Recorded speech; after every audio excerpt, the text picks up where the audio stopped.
Welcome to Lago, friend. This mining town was the set for the 1973 film High Plains Drifter. And to play today's tabletop game, Little Wars TV built a 15mm replica of Lago with nothing but old cardboard boxes. Will Stacy Bridges and the Carlin brothers burn the town to the ground? Will the cowardly citizens muster the courage to fight them? Who will escape with the gold? And will the stranger have his vengeance? So what's gonna be, stranger? You gonna watch this here video, or you gonna sit there whistling Dixie? Go ahead, skin that smoke wagon.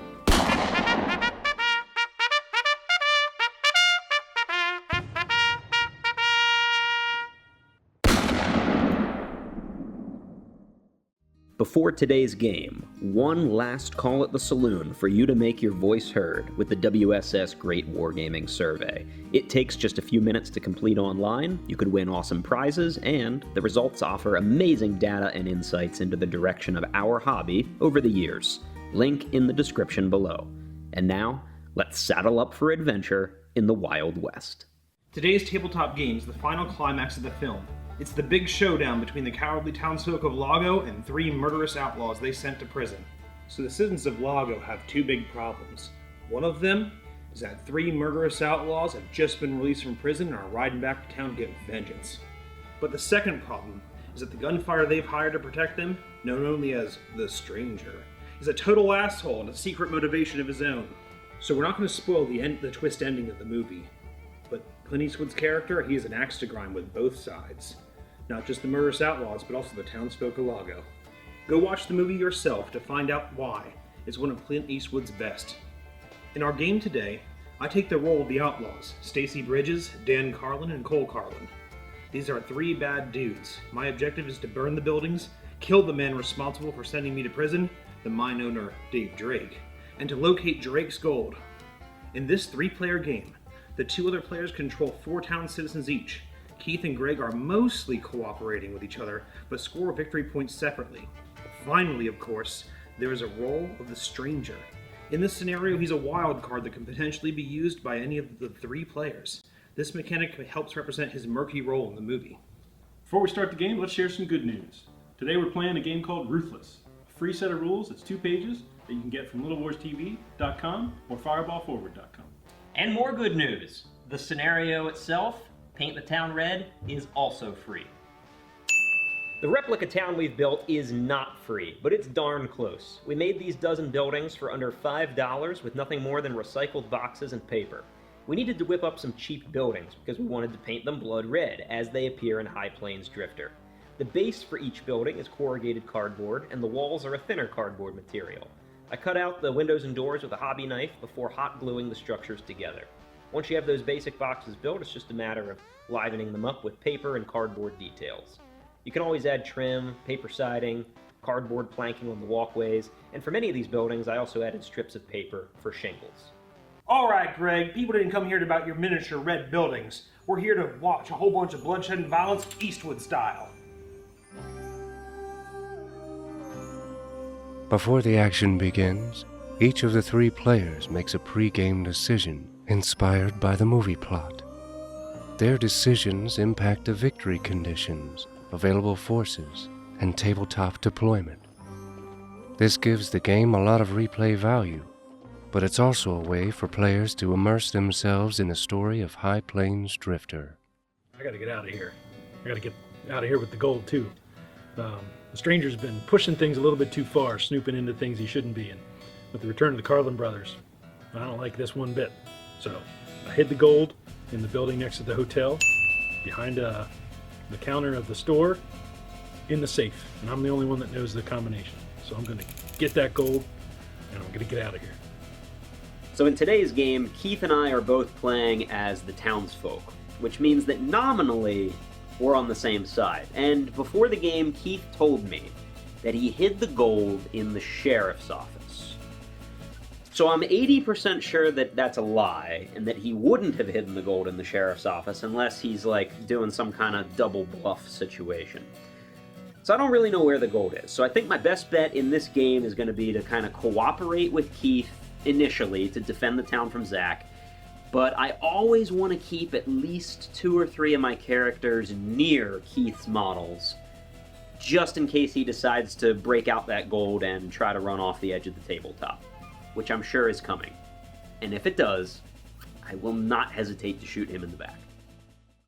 The townsfolk begin the scenario hidden, and Zack is allowed to make his approach from 2 table edges. He enters from the north, looking to fan out across the back of the town and burn a couple buildings as fast as possible to flush out the cowardly citizens. Then remember, you're going to play your high card for initiative, or low if you want to go last, which sometimes may be smart. And then you'll get to take actions with all of your characters. And special cards. Yes, there are special cards. If you play a 7 for initiative, one of your guys takes 3 actions. Beautiful. 3, if you play a 3 for initiative, you can discard your whole hand at the end of the turn if you don't like it. Me too. Oh, okay. All right. Drake's going first. All right, Dave. I'm gonna spend my 2 actions. Are you opening that safe there, Hell Dave? yeah, it's my money. Yeah. I extracted that gold fair and square. On turn 1, while Keith starts gathering up his gold, Greg reveals some of his townsfolk to defend the hotel. The outlaws are closing in fast, but fail to start a fire yet. The beginning of turn 2 sees an unexpected plot twist when the players roll to find out if any of them can call upon the stranger. Now, because we both failed, Zach could get the stranger. Oh, And Zach, you need a 9 or a 10. got it. Son of a What the heck? Plot twist. When his initiative card comes up in sequence, which it is, he can deploy anywhere on the table at least 6 inches away from an opposing character. He can then take his actions. At the end of the turn, the stranger vanishes. Okay, so here he is. He's clearly drunk. Stumbling out. And he leads off a shot at this guy. Okay, so he's going to go ahead and make a shot. Hit. Hits. Location. In the 9. Oh, that's not good. In the chest. Oop. Yeah, that's... Ow! Then you gotta do the Hollywood. Slowly fall forward. Zack uses the stranger to score a serious chest wound in Greg's main character, hotel owner Louis Belding. But remember, control over this powerful, mysterious character is only temporary. Each turn, the players roll to see if any of them will receive the stranger's mercenary services. Often, he fails to appear at all. But on turn 3, he's back in play. Stranger danger. Let me control him again. I got a 3. I got a 6. On a 7 or better, I get him. Oh, stranger's mine! Boo! Now hold up, friend. Yeah. On turn 3, Keith decides to make a dash from the mercantile store where he hid the gold. He puts a shooter on a rooftop to provide covering fire while mine owner Dave Drake makes a run for the table edge. I get to take 3 actions. It's Dave Drake. Well, look who it is. Oh, Where are you going? It's Mr. Moneybags. Do you say that to me? Yeah. Is he carrying a bunch of money? Like, big old sacks with dollar signs on them? Yep. All right. He's getting away with the money, boys. So you come over. Dan, hearing the boot steps up on the roof, spins up. He's gunfighter, and he shoots. 6 plus 1 be a 7. Close range you hit. That hit. Yes, we're this far apart. So a hit. Shit. Location. Leg. Oh, I got shot in the leg again. Only move 1 move per turn. Okay. So cross off a leg hit. He moves here. And he's gonna set that building on fire. He got it. Yes, he will. The outlaws set fire to their first building. And now, a major gunfight erupts in the alley between the hotel and the saloon. Greg, Zack, and Keith all have characters in the vicinity when the bullets start to fly. I'm popping up right here, and I'm taking a shot at one of the Carlins. No. All right. That's Dan Carlin. All right. Phantom. Oh, hell yeah, I could fan him. I'm gonna fan fire. Oh! Holy Bah, bah, bah, bah, bah. Swiss cheese. Okay, so two hits at the locations. Woo! All right. Locations. For all Dan Carlin. You going down, Danny? Needs a song. Crack! Oh, 10 and a 4. 10 is 4 armed. Okay, only one shot per turn. He is stubborn. He ignores that, but still checks off the box. Yeah, you're not going to ignore the 10. Severe wound, knocked unconscious. Oh! Dan Carlin, one of Zach's 3 outlaws, is unconscious in the dirt. And he's not the only casualty. 2 townsfolk are hit, one of them outright killed in a gunfight. But Zach is pinned down under heavy fire from the citizens of Lago and could sure use some help. On a 9 or a 10, you get the stranger. Yep. Oh, touchdown! Damn it! Jesus. Here's his hand. All right. So you can play that separately for initiative. Does he disappear after that turn? Yeah, he disappears, Okay, and then so- Zach can place him again. All right, which... So, Damn it. strangers first, Then outlaws. then outlaws, then Keith, Yeah. then we wrap up with me. Okay. So stranger. All right. So he appears. Change of plans! I mean, why not? Why not? he bullwhips the sheriff. Nobody else has done it yet. Yeah. It's like an equal chance of winning. Someone who moves up, he bullwhips the sheriff. So now you gotta play a good card out of your hand. Mm-hmm.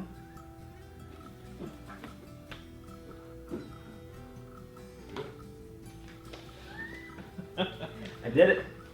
What's that? Oh, Low blow. It matches suits. oh, Two, nice. A 2 wins in fisticuffs if the suit matches the card the other guy plays. Oh, okay. wow. You got a 25% chance. So you're saying there's a chance. Okay, so the 2 card wins. I like it. Ha That's pretty cool. Okay, so he pushes the stranger off. Yeah, I can't wound this He stranger. beats the stranger off. Yes. And then Can you not do that? Yeah. On turn 5, Keith's main character, Dave Drake, is close to fleeing the table. Zach lines up a shot with outlaw Stacy Bridges and cracks off a long-range volley. 7 is a hit. Ooh. Oh no! Knocked out. Oh, damn it. Money spills all over the dirt.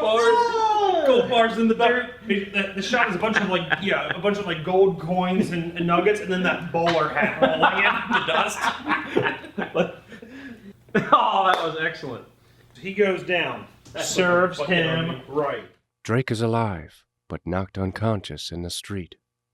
Now, the question is, does anyone feel lucky enough to risk a hail of gunfire to run out in the open and grab his gold?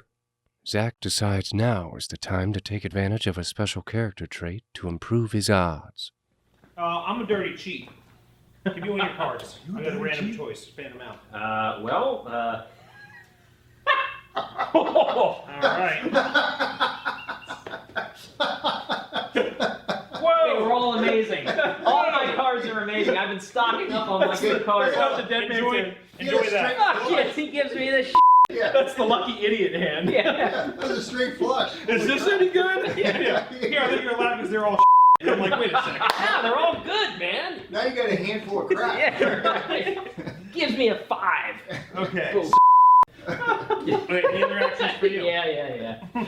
You dirty cheating asshole. I gotta admit though, Greg, I would like to see that deal because you done yourself a pretty good hand. Yeah. Wait a minute. Well, guess what I'm gonna do with it. Greg may have lost one of his best cards, but this is a Western, and you know what that means. Vengeance is always just around the corner. I got the mayor, Jason Hobart, All and right. I'm coming up to this guy laying down there unconscious, All right. and I'm gonna finish him. Ooh. Now I think because you're unconscious, I don't know that you even get to play a card. You lose automatically. I do have to play a card from my hand. I'll play that 5 you gave me, and then 2 hits on the guy who's laying in the dirt. All right. Damn. Cold. 10-7. So he's unconscious again. and then... But that's a second severe wound, so I think that'll kill him. Alright. Yeah, round to the forehead will do that. Yeah, that's Crack. cold. Nothing like shooting a man when he's down on the ground. The best time to shoot Here, a I'll man. get it. Yeah, right. Dan Carlin is dead, executed face down in the dirt by the town mayor. Dying ain't much of a living, boy. But the game is not yet over. On turn 7, Keith is hoping he can revive Dave Drake and still crawl off the table with the victory. Am I dead? Is he dead? You're unconscious. No, if you play an ace or a 4, you're fine. You get up. But you need an ace or a 4. So you will get up on your turn. So now he's crawling, trying to gather his money together. So he comes. Dramatic moment. He's walking up slowly. This guy's running. Yeah, guys. Hustling. I'll get you, Drake! You son of He's crawling. Bleeding Yeah. the dirt. Dave Drake is back on his feet trying to collect his gold in the street. But both Zach and Greg have the initiative before Keith can act. Zach cracks off long-range shots and misses. But on Greg's turn, he decides to take a shot at Drake with Louis Belding, the hotel owner. It's citizen-on-citizen violence. But in this scenario, there can only be one winner. You see, in this world, there's two kinds of people, my friend. Those with loaded guns, and those who dig. And Greg wants Keith to dig. I knew he'd make a run for it. You son of a bitch, Drake. You're not getting off this table with that gold. I almost made it. I almost got out of here. And shots ring out of nowhere, and next thing I know, I'm lying face down in the dirt, and I look up and I see Louis Belding, that yellow-bellied turncoat hotel owner. The scenario ends on turn 8 with Drake dead, just inches away from escaping the table. Keith scores 2 victory points, one for his pregame decision and another for protecting the mining office. Greg scores 5 points. He killed 1 outlaw, protected Belding's hotel and the town church. He gains another point from preventing Drake from escaping with the gold. But Greg's portrayal of Keith has also profited the outlaws. Zach scores 9 points. 2 for killing townfolk, 2 for burning down the mercantile shop, 2 more for controlling the stranger on 2 turns. And finally, 3 points for stopping Drake from making off with the gold. Sometimes the bad guys win, but there's always a sequel. We all have it coming, kid. Hot damn, that was a lot of fun. Well, if you're interested in playing these rules yourselves, they are available for free at Little Wars TV, and the scenario too.